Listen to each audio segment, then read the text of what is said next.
لله نحمده ونستعينه ونستغفره ونعوذ بالله من شرور أنفسنا ومن سيئات أعمالنا من يهد الله فلا مضل له ومن يضلل فلا هادي له أشهد أن لا إله إلا الله وحده لا شريك له وأشهد أن محمدا عبده ورسوله أما بعد اللهم إنا نعوذ بك من البرص والجنون والجذام ومن سيء الأسقام فقال الله تعالى في القرآن العظيم أعوذ بالله من الشيطان الرجيم إنما المؤمنون الذين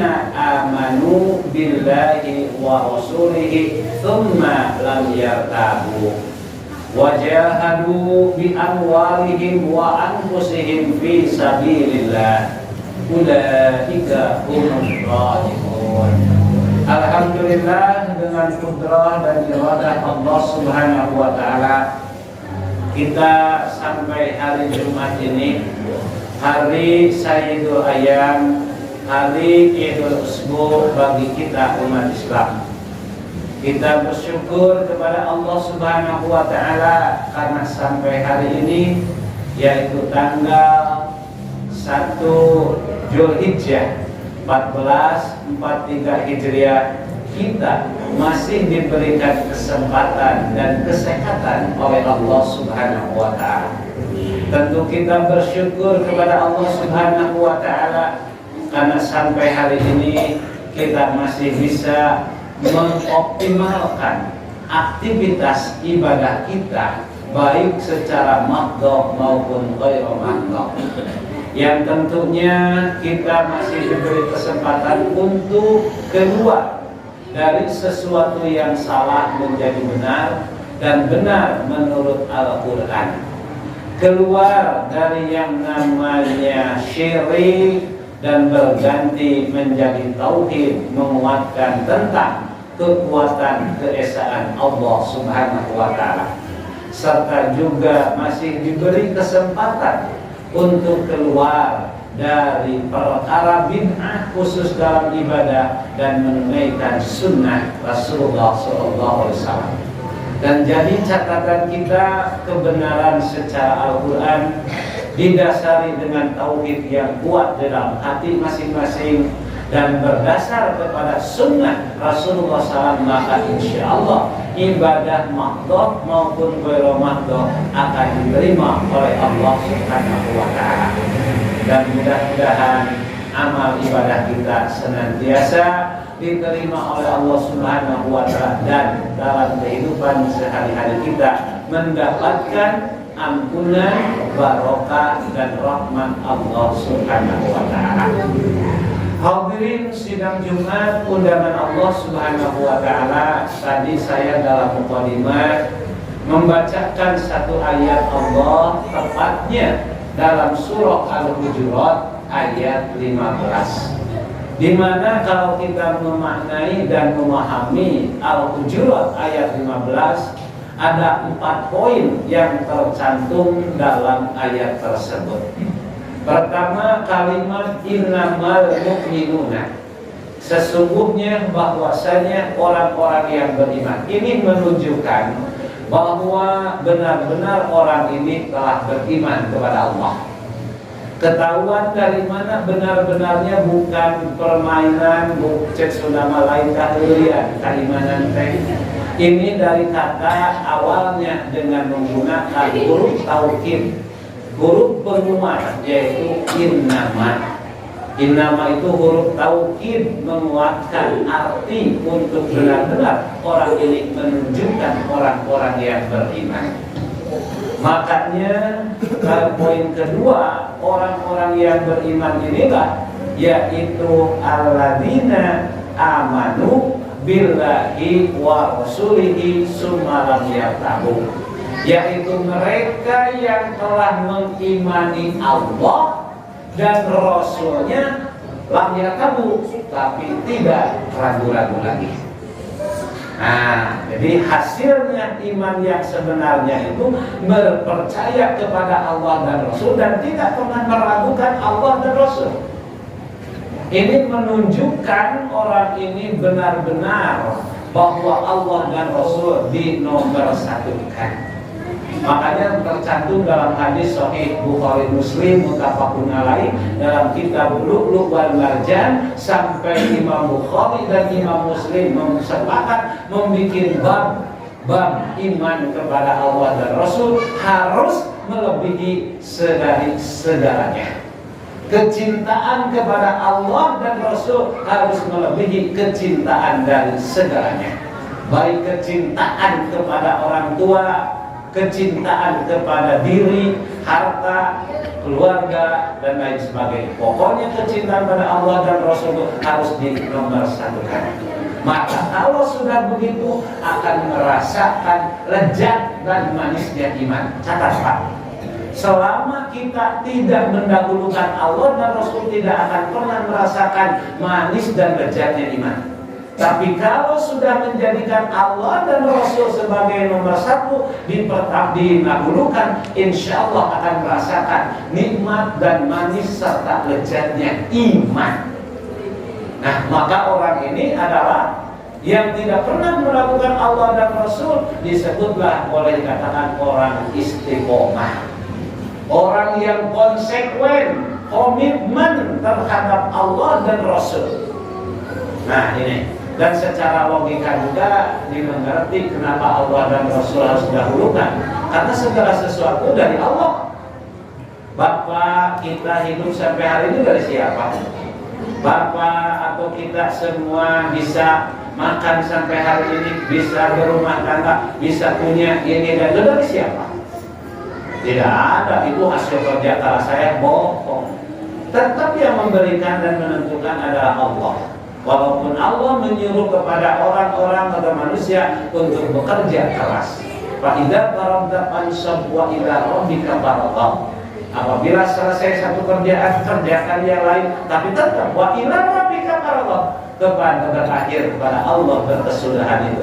Nah, ini kerja keras itu harus, tapi tetap semuanya diberikannya oleh Allah Subhanahu wa taala. Maka orang ini istiqomah di dalam pendirian keimanannya. Nah, kalau orang sudah istiqomah dalam pendirian, maka orang yang istiqomah bisa digambarkan seperti batu karang di tengah lautan, di mana lautan itu berbagai macam ombak menghantam batu karang itu.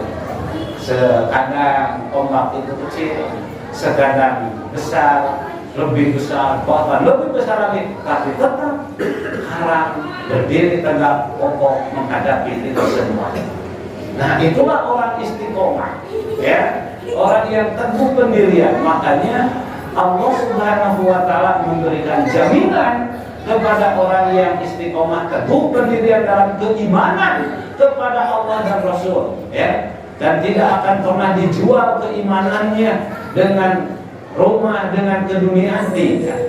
Bahkan mungkin yang sudah teguh keimanan walaupun keduniaannya tidak seberapa, tidak punya, tapi dia tak mau melanggar aturan Allah Subhanahu wa taala.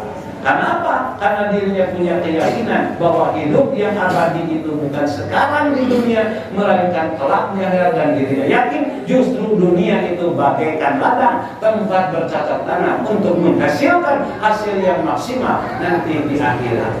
Nah, makanya harus istiqomah, teguh pendirian, dijamin oleh Allah Subhanahu wa taala. Orang yang teguh pendirian istiqomah itu diabadikan oleh Allah dalam surah Fussilat ayat 30 sampai 32. Allah berfirman, innal ladzina qalu rabbunallah, sesungguhnya orang-orang yang mereka berikrar dalam hatinya, Tuhan kami, pengurus kami hanyalah Allah. Karena ada orang yang berikrar pengurus dirinya jabatan, pengurus dirinya harta, pengurus dirinya komoditas. Tidak, ini berikrar pengurus dirinya hanya Allah. Maka apa yang terjadi? Sumastaqamu, kemudian mereka berkomitmen, konsekuen, teguh pendirian, istiqomah dalam keimanan kepada Allah dan Rasulnya. Insya Allah hadirin, hidup sehari-harinya dijaga oleh malaikat. Karena Allah menyatakan tatanazzalu alaihimul malaikah. Maka Allah akan menurunkan kepada orang-orang yang istiqomah itu setiap harinya adalah malaikat untuk menjaganya.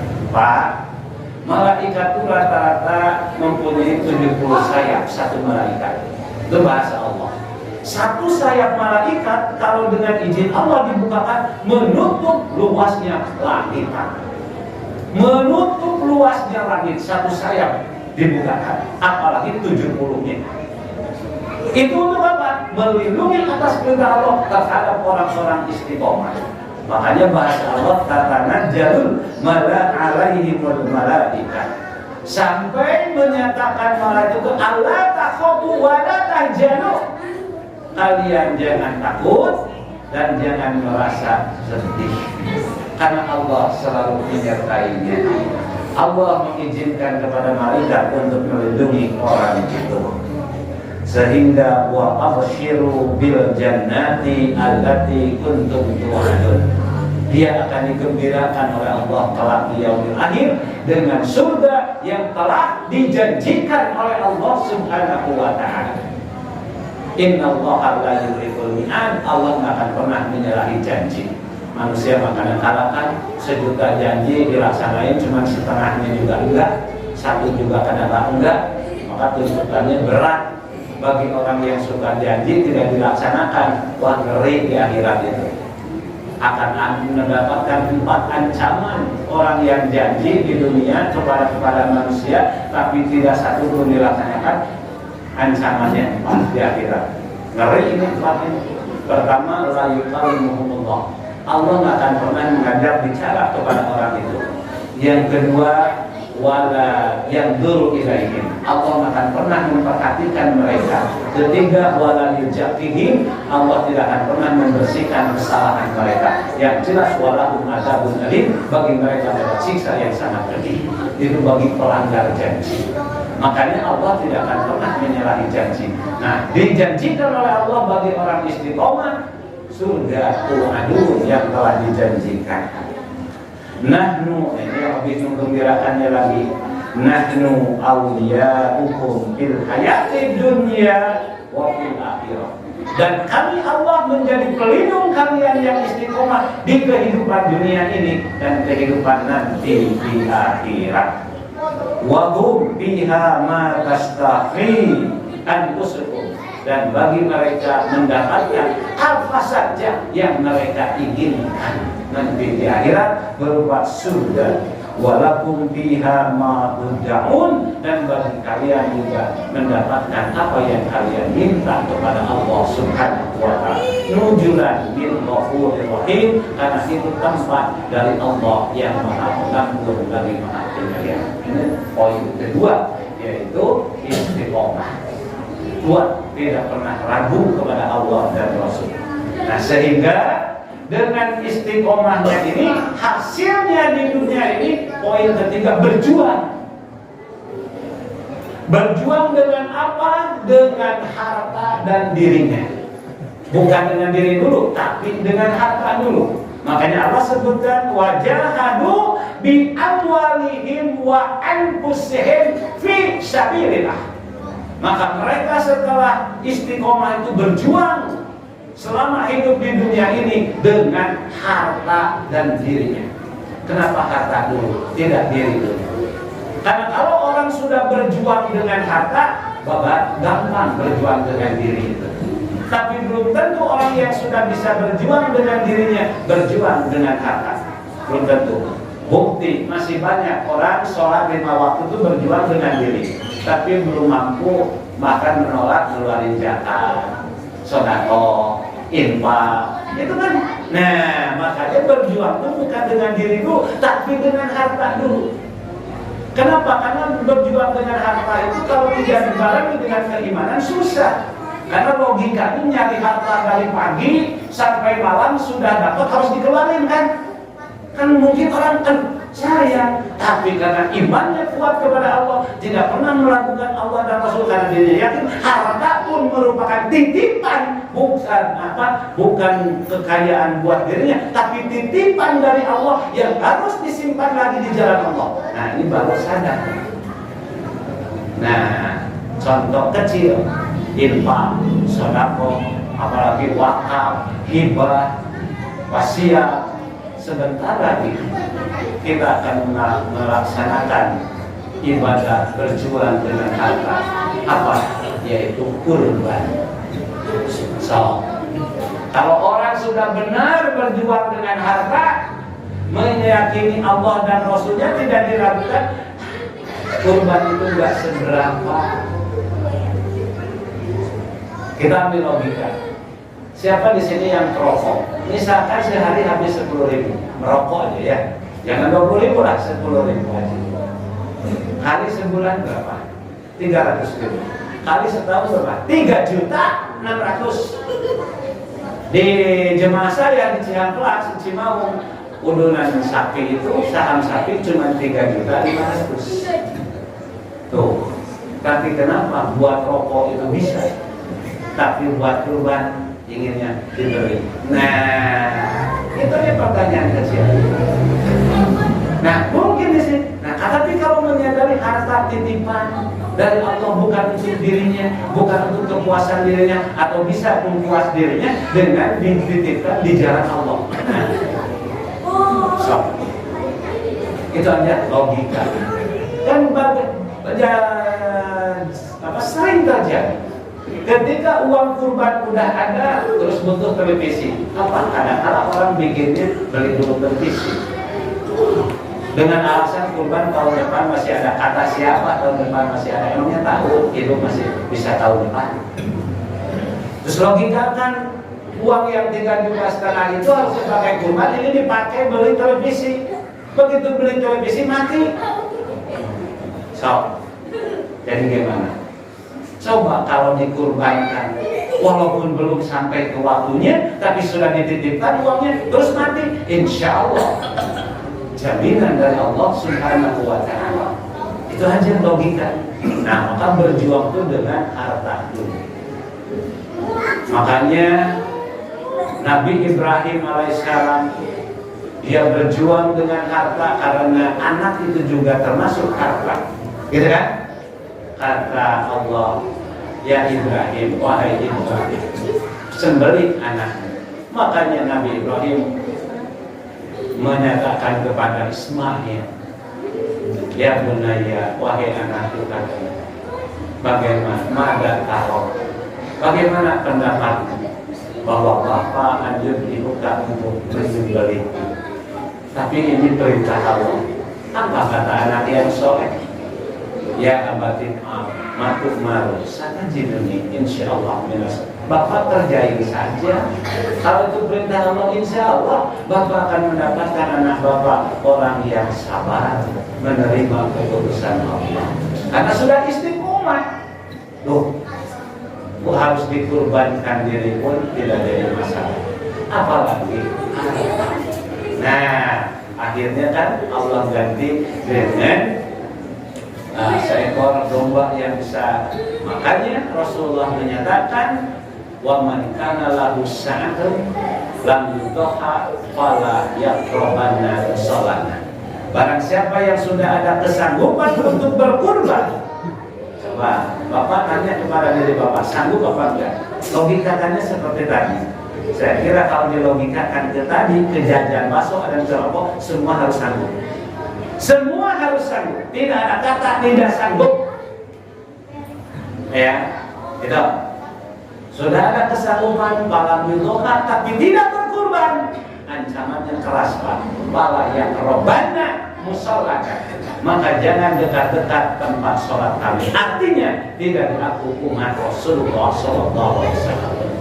Maka pantas berjuang itu dengan harta dulu, baru dengan diri. Nah, inilah hasil orang yang istiqomah. Wajahadu bi amwalihim wa anfusihim fi sabilillah. Dan harta yang disimpan di jalan Allah, harta yang dipakai berjuang di jalan Allah. Pertanyaannya, apakah harta itu hilang? Tidak. Tidak hilang, harta itu tetap ada. Logikakan. Bapak siapa di antara Bapak yang punya tabungan di bank?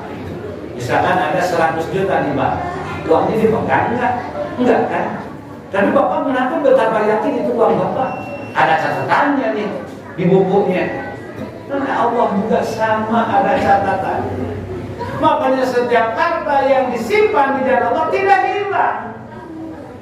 Bahkan Allah bukan hanya sekadar menyimpan, malahan nanti mengembalikan dengan mengembalikan berlipat-lipat ganda. Nyimpan di bank dipotong buat administrasi. Tapi nyimpan di Allah tidak dipotong, diganti dengan berlipat-lipat ganda menjadi 700 kali lipat. Makanya istilahnya qardon hasanan, meminjamkan kepada Allah. Ini diabadikan oleh Allah dalam surah Al-Hadid ayat 11. Man dalladzi yuqridullaha qardon hasanan. Siapa saja orang yang menyimpan hartanya, meminjamkan hartanya kepada Allah dengan qardon hasanan, pinjaman yang baik, artinya ikhlas. Fayudharifu lahu, maka Allah akan melipat gandakan baginya, juga walahu ajrun karim, bagi mereka mendapatkan ganjaran yang begitu mulia. Tuh, tidak hilang, Pak. Kalau masih juga kurang yakin, sok catat aja setiap yang Bapak infakkan. Catat. Nanti akunkan ketika Bapak telah mati. Digantinya melipat-lipat ganda 700 kali lipat. Makanya di bagian surah Al-Munafikun ayat 10, orang itu disiksa di alam barzah, alam kubur, mereka teriak-teriak ingin balik lagi ke dunia. Mau apa? Bukan mau sholat, bukan mau haji, bukan mau apa-apa, tapi mau bersedekah. Mau mengeluarkan hartanya semuanya di jalan Allah, tapi sayang sudah terlambat. Nah, maka diingatkan oleh Allah kita ini, sok berjuang di jalan Allah dengan harta dan diri kita. Barakallahu wa barakatuh. Nahmaduhu wa nasta'inuhu wa nastaghfiruh wa na'udzu billahi min shururi anfusina wa min sayyiati a'malina. May yahdihillahu fala mudilla lahu wa man yudlil fala hadiya lahu. Ashhadu an la ilaha illallah wahdahu la syarika lah wa ashhadu anna Muhammadan abduhu wa rasuluhu amma ba'du. Allahumma inna na'udzu bika minal barasi wal jununi wal judami wa min sayyi'il asqami. Faqala Allahu ta'ala fil Qur'anil 'azim, a'udzu billahi minasy syaithanir rajim. Innamal mu'minuna alladzina amanu billahi wa rasulihi thumma lam yartabu wa jahadu bi amwalihim wa anfusihim fi sabilillah. Ulaika humus shadiqun. Alhamdulillah, dengan kudrah dan iradah Allah Subhanahu wa taala, kita sampai hari Jumat ini, hari Sayyidul Ayyam, hari Idul Usbu bagi kita umat Islam. Kita bersyukur kepada Allah Subhanahu wa taala karena sampai hari ini, yaitu tanggal 1 Zulhijjah 1443 Hijriah, kita masih diberikan kesempatan dan kesehatan oleh Allah Subhanahu wa taala. Tentu kita bersyukur kepada Allah Subhanahu wa taala karena sampai hari ini kita masih bisa mengoptimalkan aktivitas ibadah kita, baik secara makhdhah maupun ghairu makhdhah. Yang tentunya kita masih diberi kesempatan untuk keluar dari sesuatu yang salah menjadi benar dan benar menurut Al-Quran. keluar dari yang namanya syirik dan berganti menjadi tauhid, menguatkan tentang kekuatan keesaan Allah Subhanahu wa taala, serta juga masih diberi kesempatan untuk keluar dari perkara bid'ah khusus dalam ibadah dan menunaikan sunnah Rasulullah SAW.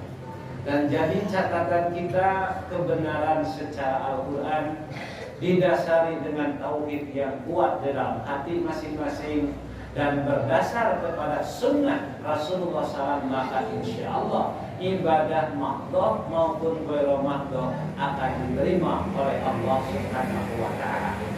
Dan mudah-mudahan amal ibadah kita senantiasa diterima oleh Allah Subhanahu wa taala dan dalam kehidupan sehari-hari kita mendapatkan ampunan, barokah dan rahmat Allah Subhanahu wa taala. Hadirin sidang Jumat undangan Allah Subhanahu wa taala, tadi saya dalam mukadimah membacakan satu ayat Allah, tepatnya dalam surah Al-Hujurat ayat 15. Di mana kalau kita memaknai dan memahami Al-Hujurat ayat 15, ada 4 poin yang tercantum dalam ayat tersebut. Pertama, kalimat innamal mu'minuna, sesungguhnya bahwasanya orang-orang yang beriman. Ini menunjukkan bahwa benar-benar orang ini telah beriman kepada Allah. Ketahuan dari mana benar-benarnya, bukan permainan, cek sudah malaikat durian keimanan teh. Ini dari kata awalnya dengan menggunakan huruf taukid, huruf penguat, yaitu innama. Innama itu huruf taukid, menguatkan arti untuk benar-benar orang ini menunjukkan orang-orang yang beriman.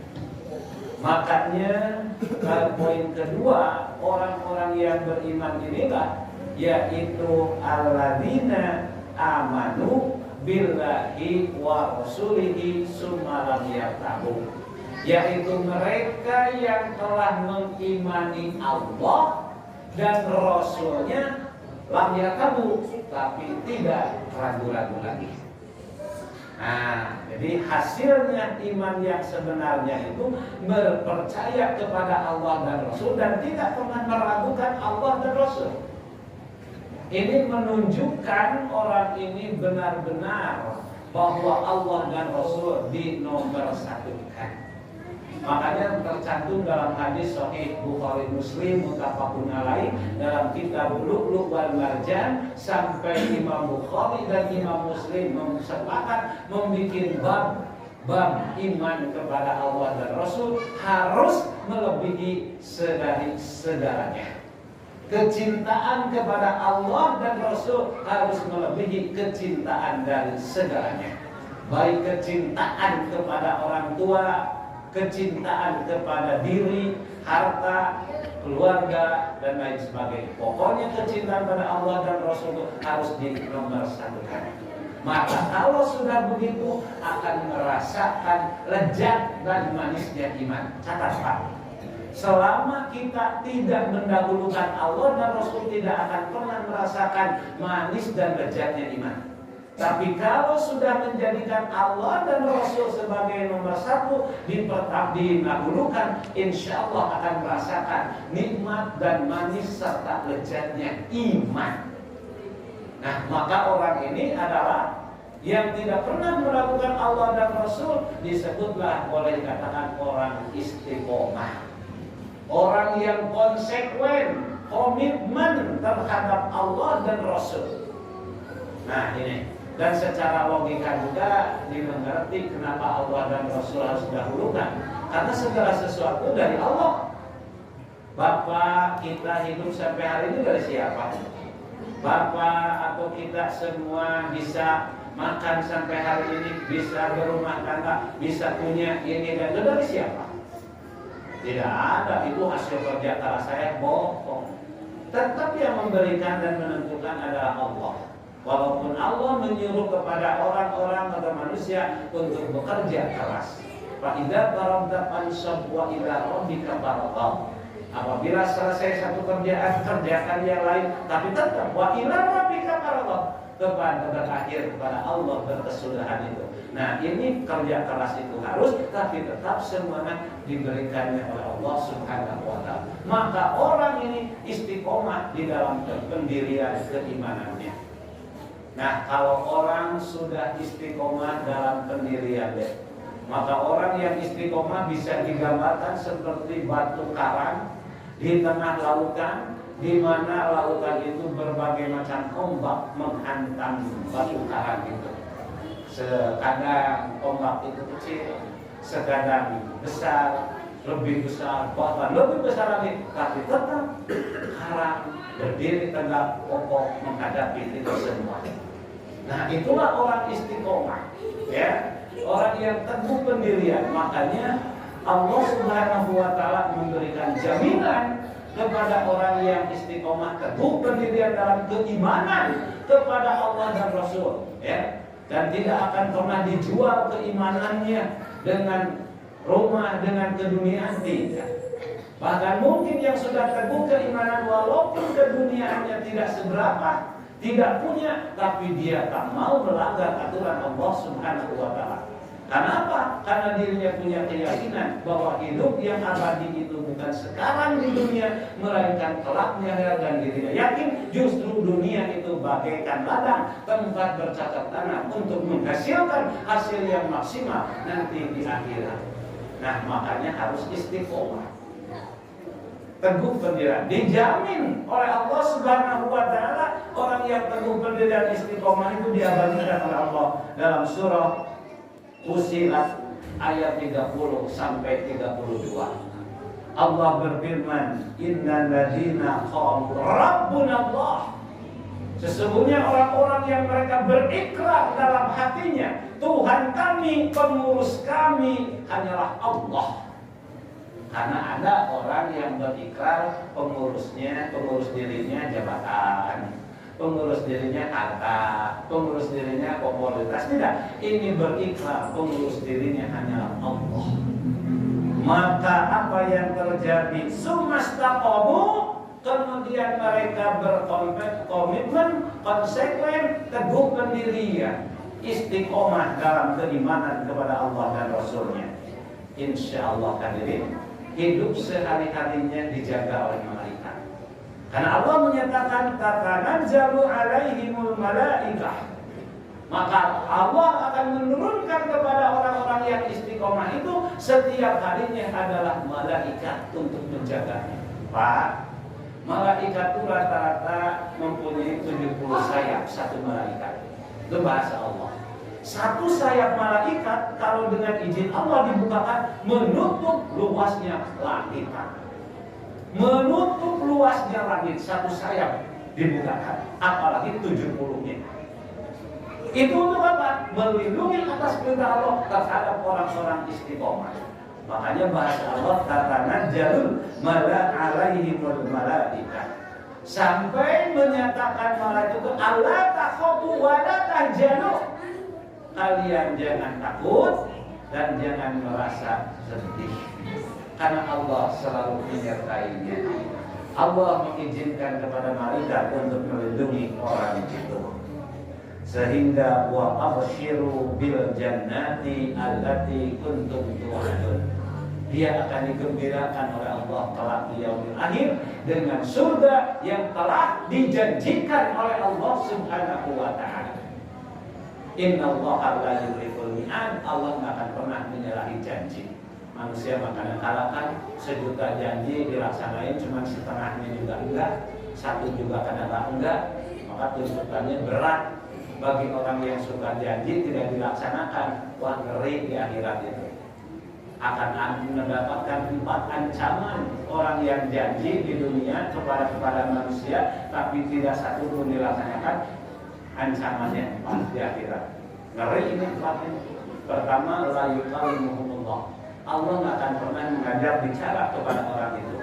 Yang kedua, wala yanzuru ilaihim. Allah nggak akan pernah memperhatikan mereka. Ketiga, wala yujaqihim, Allah tidak akan pernah membersihkan kesalahan mereka. Yang jelas walahum adzabun alim, bagi mereka ada siksa yang sangat pedih.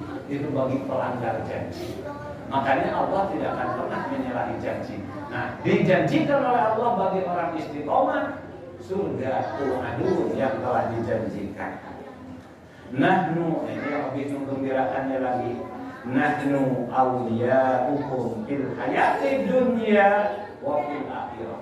Dan kami Allah menjadi pelindung kalian yang istiqomah di kehidupan dunia ini dan kehidupan nanti di akhirat. Wa hum biha ma tastahi anfusukum, dan bagi mereka mendapatkan apa saja yang mereka inginkan nanti di akhirat berupa surga. Walakum biha ma tud'un, dan bagi kalian juga mendapatkan apa yang kalian minta kepada Allah Subhanahu wa taala. Nujulan min ghafurir rahim, karena itu tempat dari Allah yang Maha Pengampun lagi Maha Penyayang. Ini poin kedua, yaitu istiqomah. Kuat, tidak pernah ragu kepada Allah dan Rasul.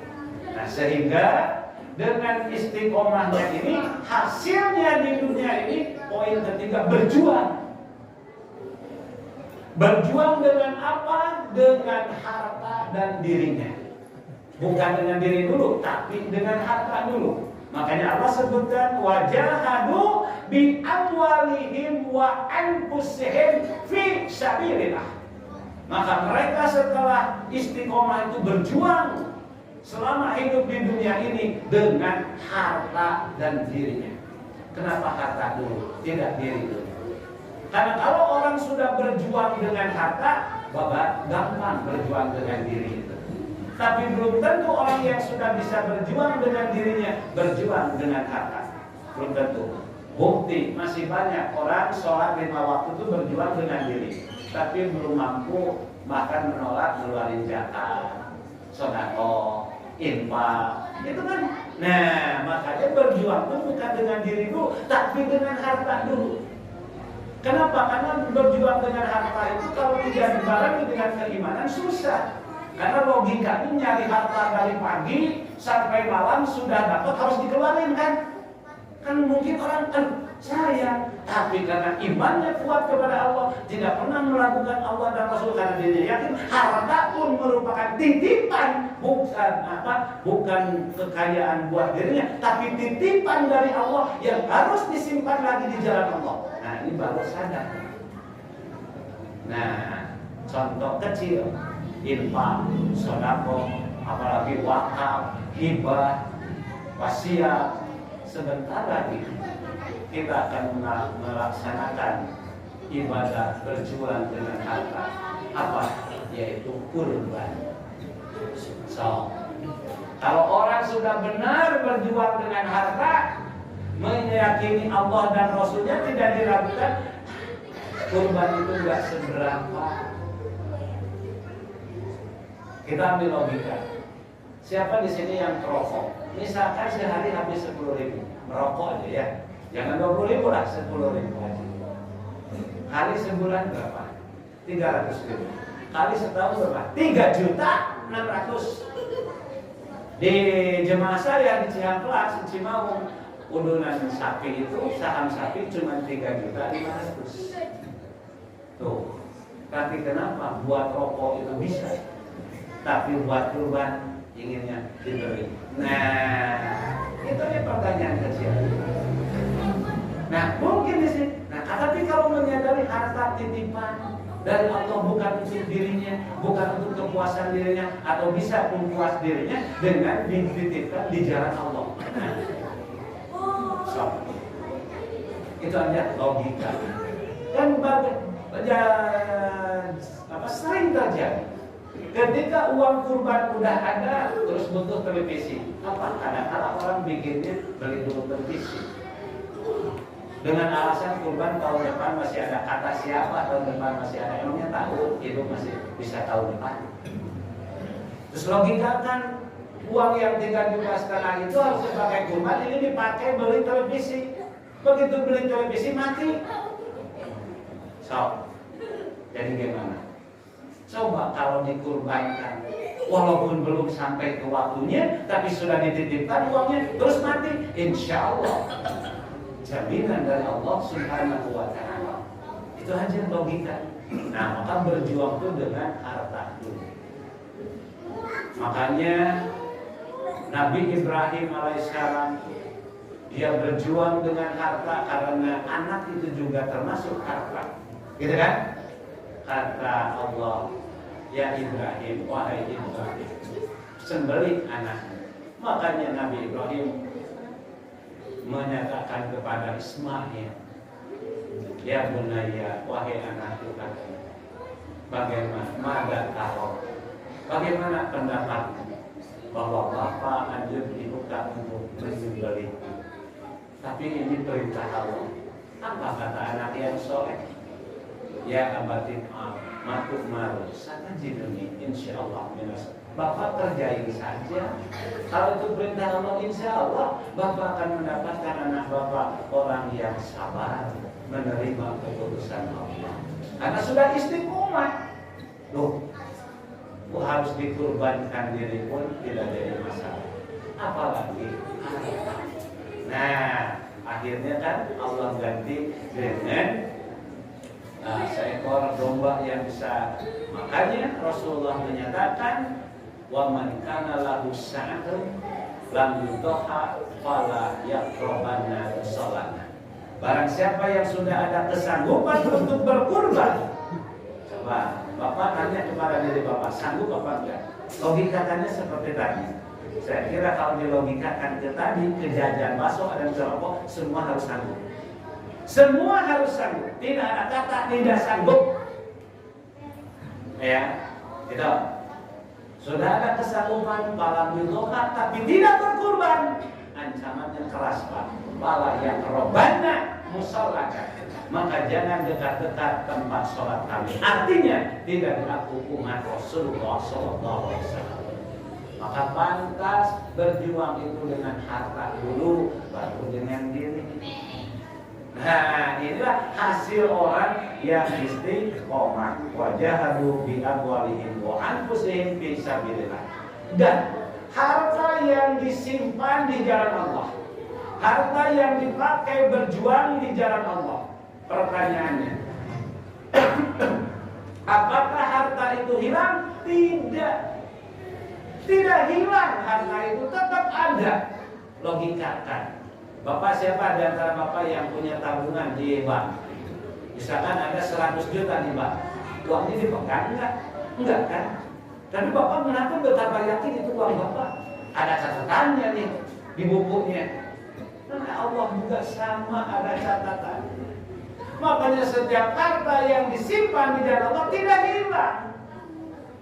Bahkan Allah bukan hanya sekadar menyimpan, malah akan nanti mengembalikan dengan mengembalikan berlipat-lipat ganda. Nyimpan di bank dipotong buat administrasi. Tapi nyimpan di Allah tidak dipotong, diganti dengan berlipat-lipat ganda menjadi 700 kali lipat. Makanya istilahnya qardon hasanan, meminjamkan kepada Allah. Ini diabadikan oleh Allah dalam surah Al-Hadid ayat 11. Man dalladzi yuqridullaha qardon hasanan. Siapa saja orang yang menyimpan hartanya, meminjamkan hartanya kepada Allah dengan qardon hasanan, pinjaman yang baik, artinya ikhlas. Fayudhaifu lahu, maka Allah akan melipat gandakan baginya, juga walahu ajrun karim, bagi mereka mendapatkan ganjaran yang begitu mulia. Tuh, tidak hilang, Pak. Kalau masih juga kurang yakin, sok catat aja setiap yang Bapak infakkan. Catat. Nanti akunkan ketika Bapak telah mati. Digantinya berlipat-lipat ganda, 700 kali lipat. Makanya di bagian surah Al-Munafiqun ayat 10, orang itu disiksa di alam barzah, alam kubur. Mereka teriak-teriak ingin balik lagi ke dunia. Mau apa? Bukan mau sholat, bukan mau haji, bukan mau apa-apa, tapi mau bersedekah, mau mengeluarkan hartanya semuanya di jalan Allah. kasih sayang sudah terlambat. Nah, maka diingatkan oleh Allah kita ini, sok berjuang di jalan Allah dengan harta dan diri kita. Barakallahu wa barakatuh.